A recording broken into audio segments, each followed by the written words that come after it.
آقا صلی اللہ علیہ وسلم نے ارشاد فرمایا کہ جو لوگ قربانی کی استطاعت بھی رکھتے ہیں، اللہ تعالیٰ نے ان کو مال و دولت عطا فرمائی ہے، لیکن اس کے باوجود وہ قربانی نہیں کرتے، تو آقا صلی اللہ علیہ وسلم نے ارشاد فرمایا کہ وہ لوگ جو ہیں وہ عیدگاہ میں، ہماری عیدگاہ میں نماز کرنے کے لیے نہ آئیں۔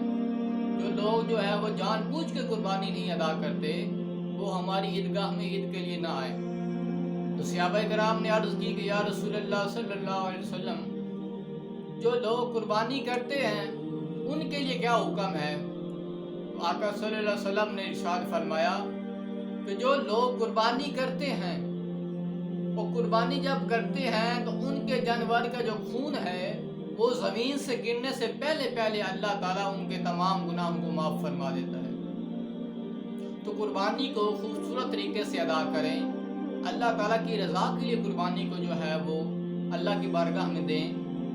لیکن آج ہمارے ہاں ایک رواج بن چکا ہے کہ ایک بندے نے اگر 50,000 کا جانور لیا ہے تو دوسرا کہتا ہے کہ میں نے 70,000 کا لینا ہے، اس سے بڑا جانور لینا ہے، اس سے خوبصورت جانور لینا ہے۔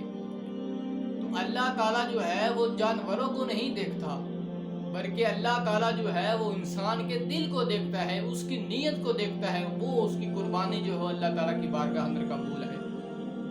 اور قربانی جو ہے وہ صرف اللہ کی رضا کے لیے ہے، یہ نہیں کہ دوسرے لوگوں کو دکھاوے کے لیے ہے کہ ہم دوسرے لوگوں کو دکھاتے ہیں کہ یا فلاں نے بہت بڑا جانور ذبح کیا ہے، اس نے بہت بڑی قربانی ادا کی ہے، لیکن دل میں جو ہے وہ نیت صرف لوگوں کو دکھانے کے لیے ہے، تو اللہ تعالیٰ کو ایسی کوئی قربانی پسند نہیں۔ اگر دل کی نیت جو ہے آپ کی ٹھیک ہے، چاہے وہ چھوٹا سا جانور کیوں نہ ہو، تو اللہ تعالیٰ کی بارگاہ اندر وہ قربانی جو ہے وہ قبول ہے۔ قربانی کا گوشت جو ہے اس کے 3 حصے کرنے چاہیے۔ ایک حصہ اپنے گھر میں رکھیں، دوسرا حصہ اپنے رشتہ داروں میں تقسیم کریں، اور تیسرا حصہ جو ہے وہ غریب لوگوں میں تقسیم کریں۔ لیکن یہ بھی ہمارے ہاں جو ہے یہ ایک بہت برا طریقہ ہے۔ تو قربانی تو ہم کرتے ہیں، قربانی کرنے کے بعد وہ گوشت جو ہے وہ سب ہم اپنے گھر میں جمع کر لیتے ہیں۔ وہ بھائی قربانی اس کا نام نہیں ہے کہ لوگوں کو دکھاوے کی قربانی کی، اس کے بعد وہ گوشت جو ہے وہ ہم اپنے پاس اپنے گھر میں جمع کر لیں، اس طرح قربانی کا نام نہیں ہے۔ قربانی ہے کہ قریب لوگوں کا بھی خیال رکھیں، ان کو بھی دیں۔ قربانی اللہ تعالیٰ کی بارگاہ میں تب قبول ہوتی ہے جب انسان کا دل کی جو نیت ہے وہ اچھی ہو جائے۔ اور دوسری بات یہ ہے، آج ہمارے ہاں یہ ایک طریقہ بن چکا ہے، ایک رواج بن چکا ہے کہ اگر کوئی جو ہے وہ دوسرے گھر سے اگر گوشت لے کر آتا ہے، ایک تھالی میں گوشت لے کر آتا ہے، تو ہم اسی تھالی میں اس کو واپس بھی گوشت بھیجتے ہیں۔ بھئی اس نے تو پہلے قربانی کی ہوئی ہے، اس کے پاس تو گوشت ہے، ان کو گوشت دو نا۔ جنہوں نے قربانی نہیں کی، جو غریب لوگ ہیں ان کو گوشت دے۔ جس بندے نے قربانی بھی کی ہو اس کو گوشت دینے کا کیا فائدہ؟